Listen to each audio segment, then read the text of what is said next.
Do you know whether there's anything being released in the cinema in the next week? Not really, nothing new, I don't think. So, I mean, I think not until St. Maud. I don't think there's anything coming out. There's nothing new. That's an unlimited screening, isn't it, St. Maud? Yeah. I'll just have a quick butcher's suck. I'm just having a quick look. Tenet, Bill and Ted, New Mutants, Broken Hearts Gallery, Mamma Mia, and Sharon, your favorite, After We Collided. Oh my word, the audience in my area are terrible.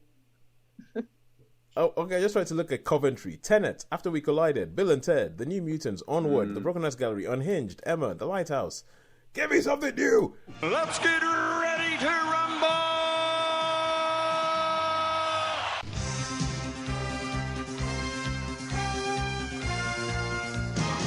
Hello and welcome to Netflix versus Cinema, the podcast that is getting increasingly worried about the second part of our title.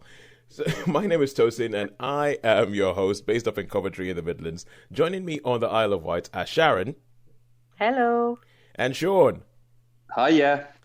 Yes, now, we were just talking about us being a bit worried about the second part of our title, so Netflix versus Cinema. And this came about, it comes about because of the obvious coronavirus crisis that we're having at the moment, but it was brought into sharp relief because this week, our superfan Nina, a listener of the show, went to the cinema, went to see Bill and Ted's Bill and Ted Face the Music, and sent me a picture of an empty cinema where she was the only one in there, and she just said, "I don't know how this is sustainable. I think they are going to go under." Bearing in mind that she works in kind of like the consultancy field where they do a lot of market research and all that kind of stuff, it's worrying. And just before we started recording, my wife came in here, crashed the podcast to say hello to the two of you, just like Sharon's mum came and crashed onto the podcast to say hello to all of us. we do love these little interruptions; they are great. And and my wife said that she was reading that Cineworld in the last 6 months have lost, what was it, £1.3 billion? Something like that, yeah. Yeah, that isn't sustainable, those sort of losses, are they? Yeah, and I've noticed that there are fewer and fewer staff when you go. When you do go, there are fewer and fewer staff. I mean, I used to see half a dozen people sort of bustling about. Now you see 2, 3 tops. So they're cutting their cloth a little bit, aren't they, already? Yeah, and if that wasn't bad enough, it's like in the week where all this happens, we hear about this loss that Cineworld has made. We now hear that a whole raft of big movies, the ones that would have been blockbusters, that would have been blockbuster season, have postponed their release dates from 2020 to 2021 at the very earliest. These are films that had already been postponed and are now getting even more postponed. So the big one is Black Widow from the MCU. Black Widow's going back. West Side Story is going back. Death on the Nile is going back. It's still slated for this year, but it's I think No Time to Die is still aiming for this year. But there's a whole bunch of films that are being pushed back. So the films that cinemas would have hoped would have enticed people into the cinema are just not going to be there. So what do you guys think? This could be the end of cinema on the island, maybe. I mean, because I did, as I say, like I said to you, I listened to Radio 4 in the mornings, and they have on the Fridays they have from about 6:30 till 6:45. They talk about all the the finances and stuff, and they said that Cineworld was in trouble before the lockdown, but they're even in more trouble now. So. Yeah, I doesn't look good for them. So, and if that Cineworld goes, I don't know how the one in Ryder do, but we'd be stuck for cinema, won't we, Sharon? Yeah, well, it'd be back to the days before they built Cineworld, because there used to be a 2-screen cinema in Newport High Street, Studio One, and then there was the cinema at Ryde. Right, yeah. And so when Studio One closed, for a long time, the only cinema on the island was Ryde, which is one of those vintage old bingo halls that was converted into cinema. Yeah. And they'd have pop-up film clubs, like the theatre would do them at Medina, and every now and then you'd get an event where someone would do a pop-up cinema. So I think if Cineworld closed, then we would be back to, Medina, theatre. We'd have to open one ourselves, Sharon, wouldn't we? We'd have to do come our up with own pop-up cinema. Some idea. We'd have to do a cinema somewhere. Yeah, I mean that is the opportunity that's here. I mean, sure enough, the idea that Cineworld is going to go under, and if we want to bring it home, because we all had friends who worked at the Cineworld on the Isle of Wight, and the fact that there's going to be a whole bunch of people who are going to lose their jobs, that is it, on the human level, it's terrible. On the human level, it's horrible, and the worst thing is that I just can't see a way around it. To be quite frank with you, I mean, you can't really keep something open that doesn't have the main reason for it being there, which is these big summer blockbuster tent poles, is just not there, and so you can't really have something going on like that. And I have, yes, sorry, Karen, sure. No, I was just going to say I have noticed that when I have been sort of consistently. I think the longest I've not been since we've reopened is 2 weeks. So I've been nearly every week, and then sometimes twice a week since it's been reopened. And I have noticed that there are not the people in the cinemas. They're just not in there, are they? Yeah. And I go at different times. I tend to go sort of sometimes 2 times, sometimes later. But I've noticed that even films I thought would be busy, like Bill and Ted, there were only, couple of people, 10 of us in that's there. the same. 10 of us in It's there. the same, really. So it's unsustainable, isn't it? Sad. Because I mean, I don't want they've to go got to that pay way. wages and Yeah. But I've noticed that there are fewer staff in there, definitely, because you used to see the same familiar faces, didn't you? And That's where right. I haven't been buying, drink or anything before I go in, I've just been going in. There's only one person on the door, and we haven't had the person who comes in to make sure that you're not recording the film. Normally they would come in, wouldn't they? Look about, walk up the steps just to check, and then go out again. That person has not been doing that, so I don't quite know. They're like, we don't care if you record the film as long as you come. Yeah, just cut them. I think I buy some popcorn, but I haven't been buying snacks and stuff because I don't like taking my mask off. I actually on my email they've sent me one saying I'll get a free popcorn next time I go. So, but I've got to use it within 7 days. So you might have one as well. Do you get emails from them, Sharon? I do, yeah. I haven't had one yet, but I'll have a look. But it says, it said about free popcorn, and they've got a few unlimited showings, I think, of a couple of movies. Yeah, there's an unlimited one coming up, St. Maud, but I don't know what that's about. That's been getting really. That was one of the films that was making a bit of a splash before lockdown hit, and I think it's a small indie film. I think she's like a carer or something. That's a nun, but she's one of these people. From the trailer, and it's not a spoiler of the trailer, but she's like one of those. I mean, I don't know if they call them flagellants. I know flagellants used to, but it's like she's religious, but she really, really hurts herself because she puts like shredded glass in her shoes and things. Oh, so, okay. Like those. That's in the trailer, so that's not a spoiler. But and so it'd be like, because you did used to get that, didn't you? I think was it Thomas Beckett? He used to wear a hair shirt or something hair shirt under his stuff, so it's to mortify the flesh. Okay, guys, please. You're supposed to mortify the flesh. Oh, we gotta stop. Oh, good lord. Okay. So I think the back of my thighs are going funny. That's what some is about. Oh, good lord. Yeah. So cinemas. So we don't. We hope it. Okay, so. And also to add to the problem of the cinemas, and almost as if it's like we have all these things popping up this week, the three of us have seen nothing in the cinema. We've seen nothing in the cinema. I mean, well, in my case, it's because everything in the cinema we've either already spoken about on the show. I was planning to go see Broken Hearts Gallery last night, but I was tired, and there was just nothing new that I was like, oh, there's actually nothing there for me to go see. I knew that there was some stuff on the island that you guys could have seen, but life. Yeah. Yep. Because we talked about going to that one with Javier Bardem, didn't we? Last week? Yeah, we did. That didn't happen. No. Again, no, life. Didn't happen. Yeah. Life. I'm trying to think what it was. It just stuff goes on, doesn't it? It's just like, and it's anyway. Yeah. We'd have to see. So I mean, we'll have to see, and the fact that all these blockbusters are moving back makes me think I think we've been enjoying the smaller films in the cinema over the while. Like Sean, you were talking about Savage last week, and you were talking about Savage last week. Things like Broken Hearts Gallery, things that we probably wouldn't have paid any attention to we've been enjoying them. The problem is that we don't think that those films are going to keep cinemas open or are going to keep a chain like Cineworld open. As much as we love them, and as long as we love the smaller films having a front and center, we don't think that they're going to keep the cinemas open. So on a show in which we usually go to the cinema, watch 3 things, rate them out of 5, stay at home, watch 3 things on Netflix or Friends, rate them out of 5, and then see who's won this week, it's a little bit of a downbeat week. Maybe we could come up with an idea of, I don't know, we couldn't all do the streaming stuff, but, like Netflix versus Disney versus iPlayer versus... Yeah, that podcast Amazon. Already exists.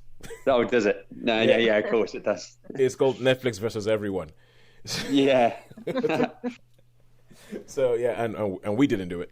So but no, we'll figure something out. Oh, I'm more worried about cinemas than I'm worried about us. So it's so what we're gonna do this week is that we're just gonna go through the things that we have seen at home, the things that would have gone up against whatever we'd seen at cinema, and it just didn't.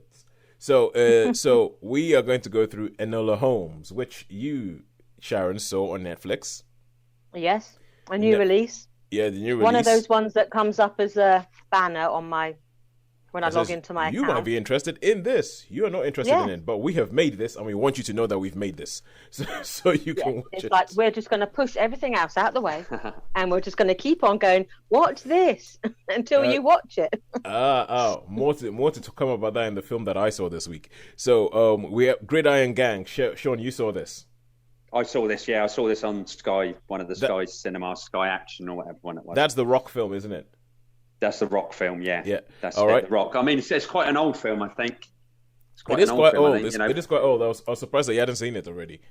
Yeah, well, I was surprised really, but it just happened to be on, and I thought, oh, this looks interesting. So, because I've seen most American football movies, but I'd never seen this one. So yeah. So then I saw Social Dilemma on Netflix, which is one of the big Netflix things. Netflix every now and then. I'll talk more about it when I get to talk about this, about the Netflix blockbuster. Then Sharon, you saw Ghost Seasons 2, and Sharon, we're going to end up with The Public, which you saw. That was on Sky Cinema, yes. And also I watched on about Netflix, I saw Extraction, because that was like Extraction. One of the first ones. Extraction, yeah. Extraction. Yeah, Chris Hemsworth. That's again one that keeps popping up on mine, and I keep ignoring it, going, I don't want to watch it. I thought you would you like Chris Hemsworth though, don't you? I do, but not enough to watch everything he's in. I've got to want to watch it as well. Yeah, but we reviewed Extraction already. Oh, did we? Yeah, we did. Okay. Yeah, I saw it. Yeah, that's when I got in touch with my Bangladeshi correspondent, Saima Chowdhury. Oh, that's right. Yeah, you did. Yeah. Okay. And said, how accurate is this? All right, cool. So let's go to Netflix. Oh, well, the only place we're going this week. And let's kick off with Enola Holmes. So Sharon, tell us Enola Holmes. 7 minutes. Go for it. Enola Holmes. Yeah, it's a Netflix original. Well, so they say, or a co-production. And it basically is, Enola Holmes is Sherlock and Mycroft Holmes's younger sister. And it's based on I don't know if it's a graphic novel or a comic type book strip, but anyway, Enola Holmes has been raised by her mother, who's not estranged from her 2 sons, but they have a distant relationship. The 2 sons have grown up and gone away. They went to university, then they've sort of gone on with their lives. Sherlock has developed his detecting skills, and Mycroft is in government. And so Enola has been left basically in the charge of her mum.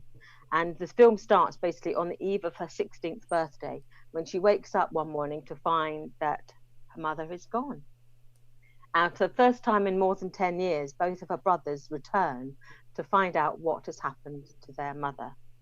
And they have their own ideas of what Enola should now do for her future. And one of the things that Enola has been raised to do is to be an independent thinker, and that she's to be a new generation of women who isn't bound by what their elder male relatives decide what they do, that they are making their own choices and they're making their own paths. So Enola obviously is not happy just to do what her older brothers say, and she wants to find out where her mother's gone and why her mother has just disappeared seemingly without trace. So she develops her own detective skills because of her unusual education, and she tries to find out what's happened to her mum. And in the process of doing that, she encounters a mystery of a missing young Viscount, or he's a Viscount and he's a Marquess, and he has gone missing and everyone's looking for him, and she believes she has stumbled into part of that mystery. So as she tries to forge her own path, she also starts to unearth these two mysteries that run almost like parallel to each other. The mystery of her missing mum and the mystery of the missing Viscount. All right, okay, so this is the second Sherlock Holmes universe, to use today's parlance, thing to give Sherlock and Mycroft a younger sister. Bro, like, because Sherlock did it. Right. Yeah, because in the Benedict Cumberbatch, Martin Freeman show Sherlock, right, they ended up giving them a younger sister who was like, was Hannibal Lecter. It was pretty much Hannibal Lecter. And then now they've given her Enola. And I think this skews a bit more young adult, like a sort of a young adult fantasy novel kind of thing. So I knew nothing about it. That's the impression I got, that this was aimed at a tween, teen, young adult audience. All right. So, what did you think? Do you think it worked? Do you think parachuting in a younger sister, having this whole thing, bringing Helena Bonham Carter to be a mum that only the kind of mum that only Helena Bonham Carter could play? Could be, yes. Yeah. How do you think it worked? But bearing in mind I'm not the target audience, it may come as a shock and a surprise to some, but I'm not a tween, teen, or young adult. I find it. Yeah, it was fun. It was. She does do the whole breaking the fourth wall thing where she dresses the camera at different points throughout the film. So you start off and she immediately so you do stay engaged with it, because she's talking to you throughout the film at different points in the story, and yeah, I just thought it was entertaining. It was 2 hours long. It's a film, so you can watch it, or it's not like a 6-part episode where you're just thinking, oh, I'm too old for this. I did think you can. It was entertaining. So yeah, I think it did what it set out to do, which was to drag that Sherlock interested audience down a generation, to sort of swap genders, but to give the young female protagonist, the best lines, the most. The sort of, she can outwit and outfox both of her brothers, and she can she can solve the mystery, better than Sherlock. She's out Sherlocking Sherlock in some ways. So yeah, I think it delivers what it sets out to do, and it was fun. There's sort of humour in it. I don't know if there's much peril in it, but there's certainly action. There's fighting and jumping about and dressing up.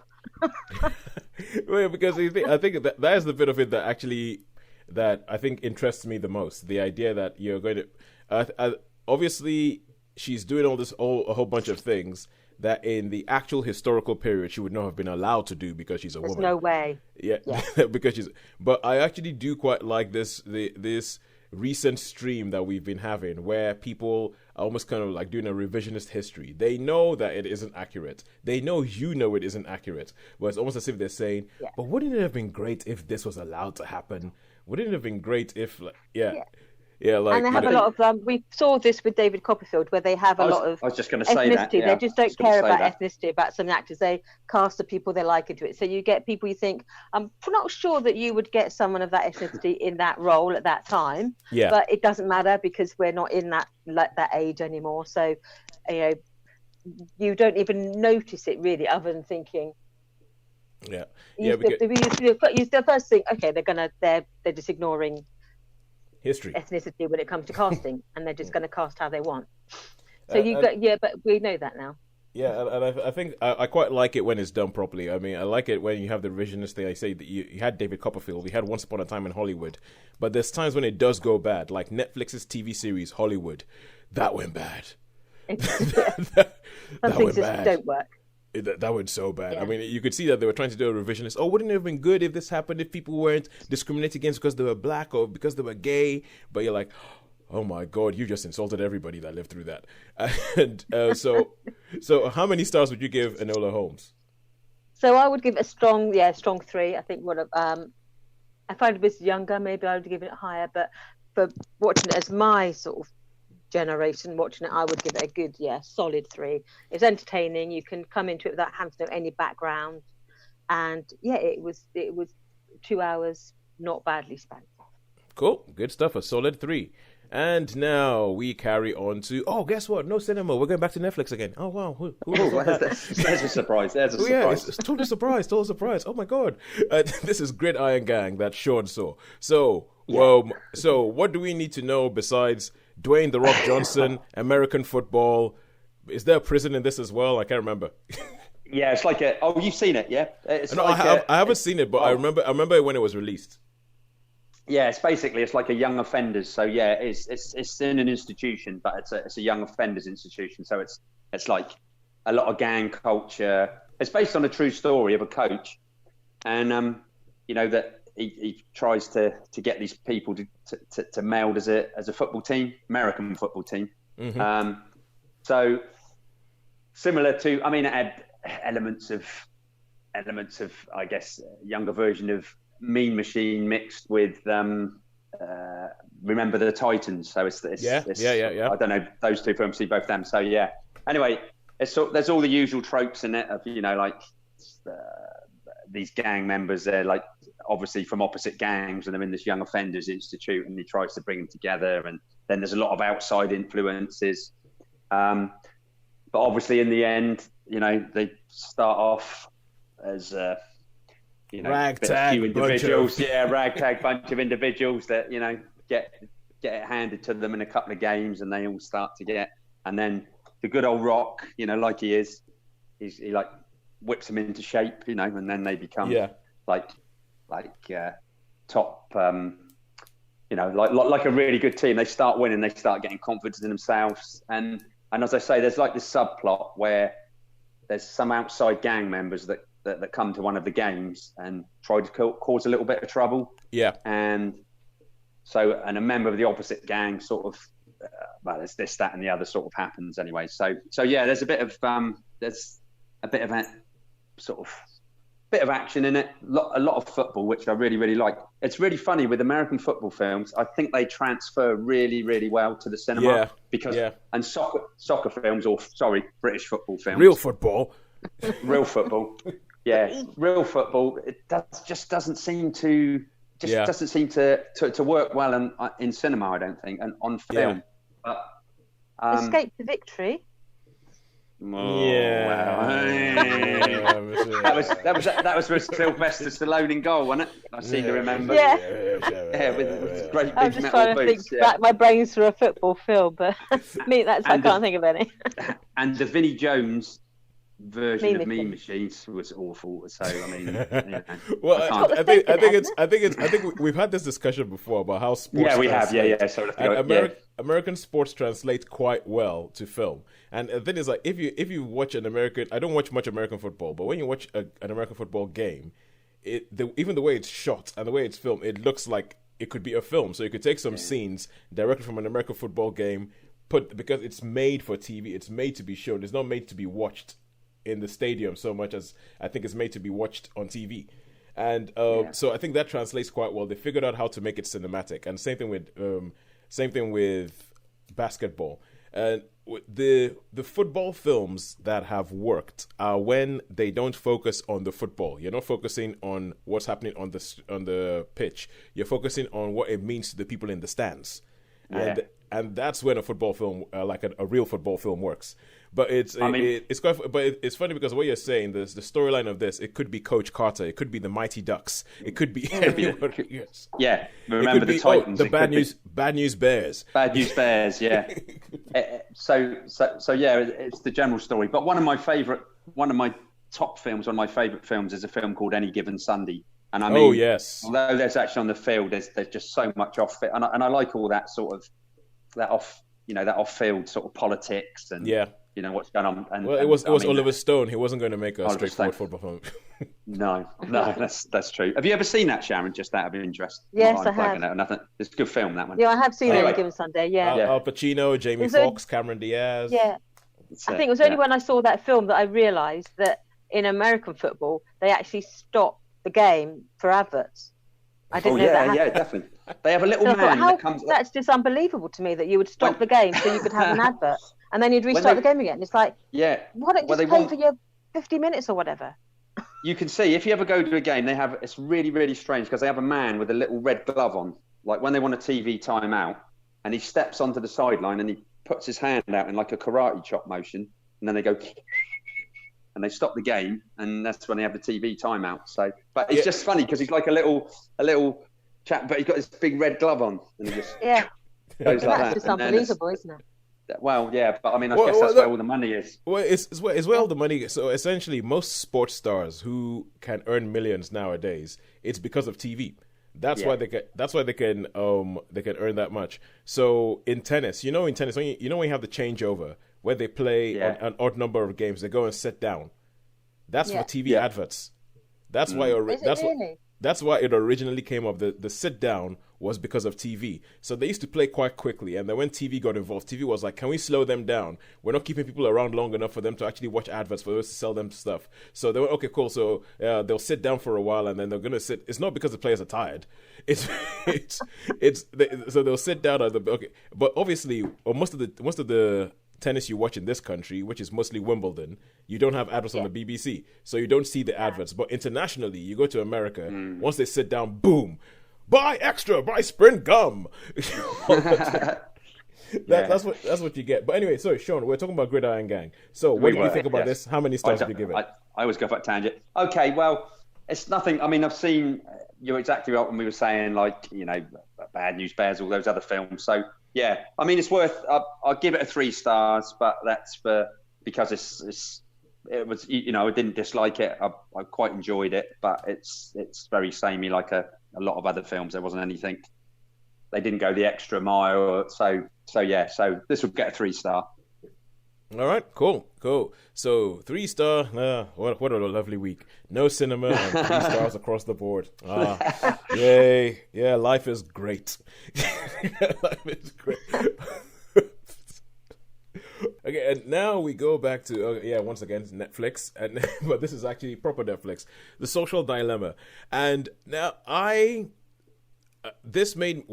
this whole thing has made me think about it's almost as if Netflix has come up with its own version of the blockbuster, because over lockdown, we've had a couple of things that Netflix has done that get an incredible amount of buzz, and everybody starts talking about it and starts sharing it on Facebook and they start doing all these things, and it's as if Netflix has its own blockbusters. So you have like the Tiger King and all that. So you have the things that, Sean, as you say and as you have lamented before, that they give a director a whole bunch of money to make something, and Netflix doesn't care whether it's good or bad. All they care is that it makes people get Netflix accounts. But every now and then they seem to actually put some money behind something that is good and probably wouldn't get made without Netflix. So The Social Dilemma, this is a documentary, and it kicks off, and you have all these people being sat down to be interviewed as is now kind of like, it's the way a lot of documentaries start. You have them sat down while they're getting they're getting their microphones attached, and they start giving you, like, their tagline saying, this person was the head of development of Facebook, this person was the head of growth at Facebook, this person did this on Instagram, this person did this on Pinterest. And the whole idea behind it is that they're talking about the fact that social media is not this benign thing that just sits there, but social media is engineered, and you have people behind it who have figured out a way to pretty much hack human brains and to hack human behavior to make this thing be as addictive as possible.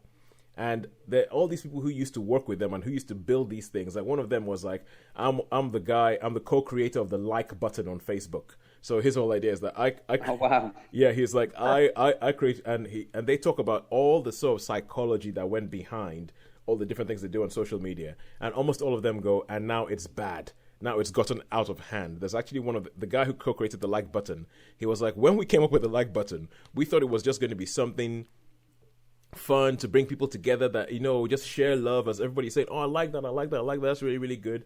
We never for one second envisioned or thought that all these teenagers would be sitting around stressing about the fact that they're not getting enough likes and doing more and more stuff to get even more likes. It was like, we did not see this coming. We didn't figure this out. And the through line through it is that when you use it on your phone, that every single time you use social media on your phone, it's essentially just gathering data on you, and there's all this AI behind it that's figuring out how to keep you using all the social media things.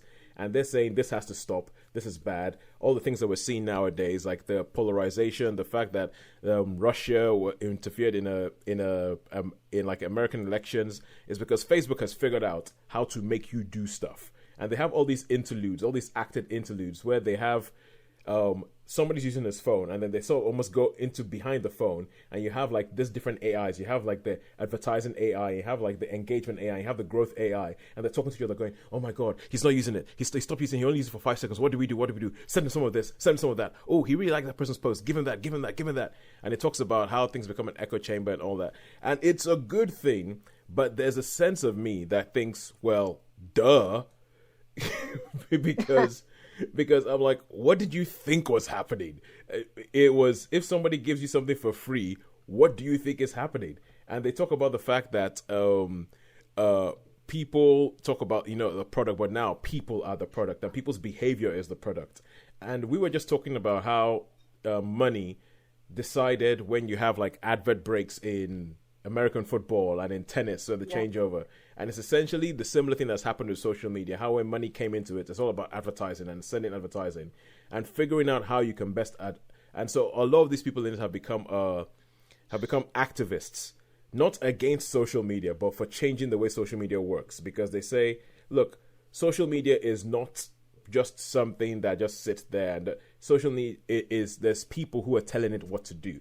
There's people who have set it up and said, do this to achieve this aim. And so they're saying, we need to change it. And they're almost asking for like a revolution to come about, because they think that the way it's going, all it does is that it creates echo chambers that polarize people more and more. And one of them is, they say, where do you see this ending? And he was like, civil war. He says, simple, that's the way I see it ending. I feel like we're just going to have a civil war because people are going to be all over the place, all over the shop. So now, and I think it's a very, very good documentary. It puts its points across really, really well. I think, as always, at Netflix documentaries, like when they did the Fire Festival one, they have very engaging speakers who can make the points very succinctly. But there's also a bit of me that feels like I'm not sure if this is clever or if this is nefarious. But it's like Netflix works on the principle that the very documentary that Netflix has just made is bemoaning. So Sharon, you were talking about the fact that you switch Netflix on and it goes, Enola Holmes, watch Enola Holmes. Don't you want to watch this? How about Extraction? Chris Hemsworth, this top off. Don't you want to watch that? and the thumbnails are normally geared to like, you've watched this before, so look at this. Exactly. So Netflix has an AI. Netflix has an algorithm. Netflix wants to keep you watching. Netflix is giving money to directors and doesn't care whether what they make is good or bad. It doesn't care whether what it makes is good or bad. All it cares is that it means that you will go and get a Netflix account because you want to see this person's film that's only available on Netflix. And that is exactly what they're talking about. Like they say they were talking about fake news. There's a big section about this about fake news, and they say, well, the problem is Facebook doesn't know what's fake and what's real. Facebook has no way of knowing whether something is true or not. The only metric that they have is, are people liking it? Are people engaging with it? If they're engaging with it, well, I guess it must be true. And so that's how fake news gets propagated, because as one of the guys says, fake news spreads 6 times faster than real news. So I just find it really, really funny, and I'm not sure whether Netflix is playing with us or whether Netflix is aware of this, that the very principle that Netflix works on is what this documentary is complaining about, and it's only available on Netflix. So we might be getting trolled. Anyway, it's really good. I'll give it a 4. But I know people were posting on this on Facebook going, this is why I deleted Facebook from my phone. And some friends of mine do this. I'm thinking, yeah, but at the same time, what did you think? What did you think was powering this? If you're watching something for free, if you're using something for free, it isn't for free. Someone's paying for it. What do you think they're getting for what they're paying for? But it is quite funny, because one of the things they say is that a lot of the people who work in social media will not let their children have mobile phones, or will not let them have smartphones, because they themselves, because they've been victim to it, know how addictive it can get. And Yeah, and just to round off, there was a quote that I absolutely loved. I can't remember who said it, but it comes up in the documentary, and they say there's only two industries in the world that describe their clients or their customers as users, and that is the drug industry. It's like the drug industry and social media, and I was like, I like that. That's pretty cool. So yeah, 4 out of 5 for the social media, for the social dilemma. And if you have no questions, I will move on.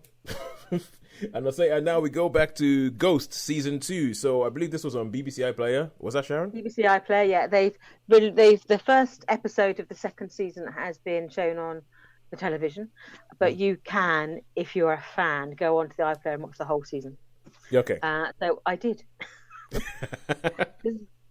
I'm not a huge comedy fan. You know, some people they just love watching comedies. I don't really. But over the last 10 years, I think 2 of the best comedies I've seen in the last 30 years have both been BBC. 4 originally. One was Detectorists. Yep. I can't praise it enough. And the other one is Ghosts, which I just love. So they're the 2 in the literally, I would say probably in the last 10, 15 years, they're the only 2 comedies that I have actually rated. Yeah. And I think they're both hilarious. And so Ghosts season 1, the premise is it's an ordinary couple from London. They've through one of these, I don't know if you ever watched daytime television, but there's a thing that used to be on in the morning. It's about estates that get, someone dies without leaving a will, and then they trace their family tree and they go and find the people who, air hunters it's called, they go to find the people they're related to, and every show they do this enormous family tree and they say, look, this is the deceased, this is their brothers and sisters, they're their children, and this is a person who's inherited. And they have that episode in the first episode of Ghosts where this ordinary London couple, suddenly they inherit this stately mansion because the last Lady Button, the last owner of the house, has died. And so there's this couple from London who've just had ordinary jobs and just, you know, living their lives, suddenly have thrown into this stately home that happens to be inhabited by about 20 ghosts. And when they first get there, they don't notice anything. And then one of the ghosts sort of accidentally on purposes pushes her out the window, and she ends up waking up with the ability to see the ghosts. She just has like this brain injury, so she can see ghosts. And so then she starts interacting with them, and they the first season is about how they come to learn to live with each other. And so season 2, it starts off again with they're in the house and they're trying to find a way of making the house pay, or how they can generate an income to support a huge stately home with sort of 2 wings and 50 bedrooms and 20 resident ghosts. And each of the ghosts has its own sort of backstory, and we're beginning to find out over the series what their backstories are, how they ended up being stuck in the house or in the cellar, because there's a plague pit in the cellar, and you find out about all that, and they don't want to leave. They're quite happy living together down there. So the ghosts in the cellar don't ever leave, and they're experts at the electric. So whenever there's an electrician come down, you see the electrician fiddling around, and then one of these ghosts will say, you need to move the red switch brake because that's like the alternator breaker. And they know exactly, and they're all like medieval peasants who understand, you know, the intricacies of the boiler. And whenever the boiler breaks down, she goes down there to translate, and he's holding the torch and doing the work. And they're telling her what she has to do through like translates the ghosts. So in this season, basically, they've gone through different things in the first series of how to make money. They tried to rent it out as a film set. They've tried to turn it into a hotel. They've tried to, use it as like for tourists. Nothing works. One, because the ghosts don't want them to, and then it just doesn't work. And this season, they're starting off again. They're thinking, okay, wedding venue. They're going to make it a boutique wedding venue. And some of the ghosts are like for it and others aren't. But yeah, they decide that that's what they're going to do. That's the theme through this season. And yeah, it's just, to me, it's just I just love it. I think it's so funny. There's a few creepy moments, enough creepy moments for you to go, actually, they are still ghosts. Yeah. But then it's just to me, it's just laugh out loud funny all the way through.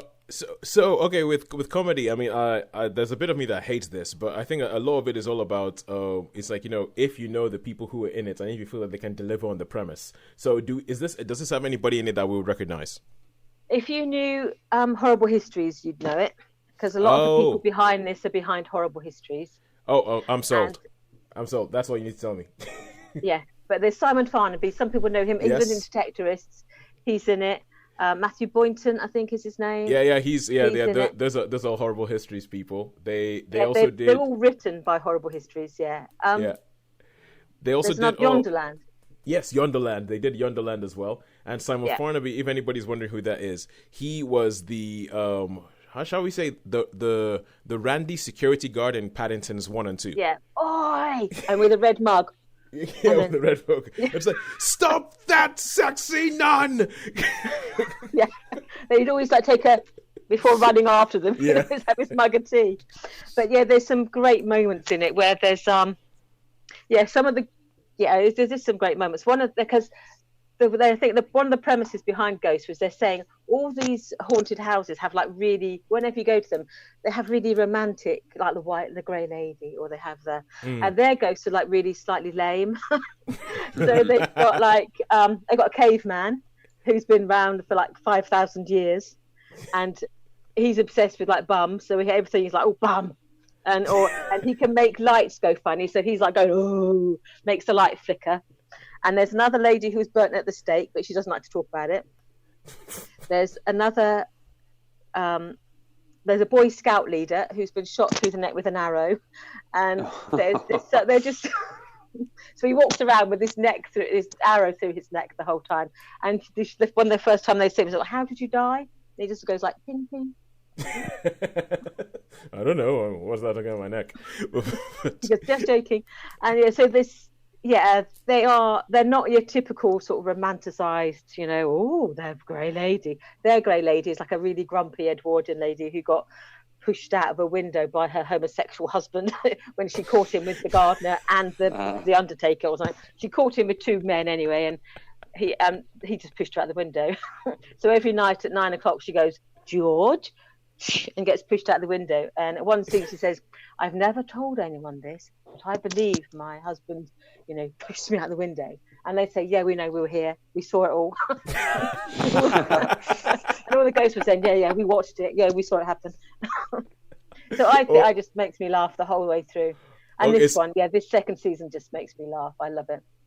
It sounds quite good. How many stars would you give it? I want to give it 5 because to me, I just thought it was so funny. What? But I would say, probably realistically, I'd give it a 4. Because I think it may not... Sean, I don't know about you, but I thought that was a dyed-in-the-wool 1.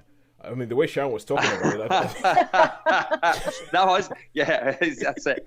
Yeah, I think he's being sarcastic. No, you could tell you really enjoyed that. You were beaming. I just think it's so funny. I watched the whole thing. I don't think I've seen you that animated or happy about anything. Animated or happy about I've seen the first series because there's only 6 episodes in the first series. There's only 5 episodes in the second, but I have seen the first series about 5 times all the way through. I just literally, and they're only half an hour long, so you can sit and watch the whole series in one evening. But there's some of in the time it takes you to watch The Irishman. Huh? Yeah, exactly. But there's some bits that I just every time I think of that makes me chuckle. That's good. That's good. I love the fact that after we had after last week where we had you essentially becoming Vesuvius about after we have something that now, so even it back up, we get something that you enjoyed. I'm quite happy about that. Yeah, so I loved it. So I would definitely give it. For anyone else, I'd say it's definitely a 4, but for me it was a 5 because I could quite happily sit and watch the whole thing again. Well, you know what, I'm going to give it a 5 because Netflix is winning this week anyway, so might as well give it a 5. All right, so now we go to the final thing that we see this week, and that is Sean with The Public. The Public, The Public. Now, this I've heard nothing about. No, well, I mean, it was one of those films, as I say, I've got the Sky Cinema one. It was another one that was on Sky Cinema. And it's something that if it hadn't been on and it was something that I sort of watched and grabbed my attention, then I probably wouldn't have even bothered about it. But basically, it's the story is it's in Cincinnati, and there's this this big it's a really really cold snap, and there's this public library, which some of the homeless people go in and obviously read, and then they decide that they're going to have a sit-in and a bit of a rebellion, and so it becomes a bit of a what starts off as them just shutting the doors, and then it sort of you get all the officials come in and the police, and there's a negotiator, and you got Emilio Estevez, he's like the librarian, and it's basically like a bit of a standoff siege type thing with all these homeless people and people with mental issues, and they're all in this public library, and you've got all the media coming outside, and there's a really horrible reporter that obviously reminds me a bit. Let's just say it's like the outside scene's a bit like Die Hard, where you've got all the people turning up and all the media and all that. So it's a bit like the Die Hard thing, but they're shut in, and then it becomes all, I want to, let's have some pizzas. We need some food and everything like that, and it becomes this sort of. It's quite good really, because it deals with a lot of issues, and I mean there's a few. There's Alec Baldwin, and a few. There's quite a few stars in this. I'm looking at the cast list now. Even just the poster, and I'm like, oh wow, this is you've mentioned Alec Baldwin, Emily Estevez, Taylor Schilling, Krista Slater, Gabriel Union, Michael K. Williams, Jeffrey Wright. This is it's a stacked cast. It is a stacked cast, and it was a really really good movie, really really interesting movie. I mean, there's nothing. I think the characters were incredibly well developed. It was good. It was one of those films that you just need to sort of watch. You would love it, Sharon. I'm sure you would. I'm sure this would be something that you'd enjoy. So, but yeah, it's quite funny because also there's the bit where with Baldwin his son is there. He goes, "Oh, is my boy in there?" And Estevez is like, "No," and shuts the door, but he is in there. So, and it becomes this real, a real dilemma with all these public officials, and they don't want to offend, or they do want to offend, and they're saying, "Should we go in? Should we send the police in? Should we send the?" And you've got people saying, "No, you can't do that." So, basically, it's really different. It's really different. It's not like, I suppose, I don't know what to say about it. The characters. Now this is the thing. I'm not sure whether you realize, but obviously Emilio Estevez is in the film, but he also wrote it and directed it, and he seems to do these big ensemble films. Like I know he did a film called Bobby that was all about the assassination of Bobby Kennedy, like what happened on that night, and it is like one of these things that has all these casts and everything. And I think he's actually quite a good filmmaker. But that gets overlooked because he's Emilio Estevez, and he was part of the Brat Pack in the 80s, and he was supposed to be a pretty boy. So so once I hear ensemble cast Emilio Estevez, I'm thinking, okay, I think this is going to be well drawn out. Like it's good quality. Good quality. Yeah. And it really is. It really is. It's like all the cast are believable as well. Even good old Baldwin. It's gonna outact. I always love that. It's gonna outact Alec Baldwin. It's Alec Baldwin. It's the best actor in the world. I always like. For any apologies. I'll just say apologies to anybody who has not seen Team America. Yeah. But that every time I see it doesn't matter. Every time I see a film with Alec Baldwin, I can't help but think of Team America. I just really, really can't help but think of Team America. So yeah. But no, I think this is a great film. Really, really good. And I mean, I would give this a 4-star. Oh, really, it really, really surprised me. I was really, really surprised that how good this was, and it's something that probably would have not even been on my radar. If I hadn't just sat and catch it. I've got to be honest with you. I have never heard of this film. No, never heard of this. I have. 2018. Never heard of it, and and this is the kind of film that it was released in the United States. It might not have been released over here. But it's the kind of film that, well, until cinema is shut down because there's nobody watching any films, it's the kind of film that you would hope would get its day in the sun nowadays in the cinema. Even though, like in 2018, it disappeared without a 2018. trace. Apparently. Yeah. All right, cool. So, Can I just ask one thing? I know going back to Extraction, how many stars did you give Extraction? I can't remember. I believe I gave Extraction 3 stars. 3 stars, yeah. Yeah, I quite enjoyed that. I tried to find some things wrong with it, and there may be a couple of issues, but yeah, I'd agree. In fact, yeah, it's got to be 3 stars. Got to be 3 stars. Yeah, because nearly a 4. Yeah, I remember saying that. When I watched Extraction, saying that I think that you would like Extraction because you did. You told me. Yeah, you told me. Yeah, because of the action scenes. They have you know that bit about John Wick, how you like the action scenes. You're like, oh my god, the double tap. Oh yeah. And you can see in the action, you can see in the action scenes of Extraction, you could see that they thought about this and this. And I was looking at these going, this looks like they've actually consulted some military person to say, how would you act in this situation? Yeah. I think Sean would like that. And you did tell me. You did tell me. I remember now. Yeah, you said you need to see this, and I'm glad I did because it's good. Yeah, but I also said that it was quite a predictable action film. Like it had all the beats that you will expect. Yeah, like somebody shows up and you're like, and that's the guy who's going to betray them. That is, that was, that's 50, you get that 50, in everything, don't you? Yeah, 15 minutes later, oh my God, he betrayed them. Who saw that coming? Yeah. I mean, it made no bones about what it was, did it? Really, it was. Just it really didn't. If you like action films, it's a good one, and it's nice to see. Nice to see Chris Hemsworth playing an Australian rather than an American. I agree with that, and I think he quite enjoyed it. I think he quite enjoyed being Australian. And I quite like the Saju character, who was essentially like the Indian Terminator. So, yeah. He was pretty much the Indian Terminator. And I still maintain that I think it would have been a more interesting film if it had been from his point of view. Yes. I think it would have been a much more interesting film if the film had been from his point of view. But anyway, I'm just sort of like plagiarizing myself and just rehashing my previous Extraction review. Which you can find on shows. I'm pretty sure it was one of our lockdown shows. Yeah, go find it. It's on there. It's all good stuff. Listen to the three of us prattle on for about an hour or sometimes even 90 minutes. Like we have done here. And if you've gotten this far into the podcast, we want to say thank you. Thank you for listening. Well done. Yes, thank you. Well done. Go to the cinema, watch something, because if we can keep them open, it would be good. But I'm not so sure if we can keep them open and all remain safe at the same time. It's a dilemma. I might just have to buy sweets to bring home and just say, like, okay, just buy a pack of sweets, because they make more money out of sweets than they do selling tickets often. So it's like, okay, just go and buy seats to save the cinema. Oh, cool. Sorry about that.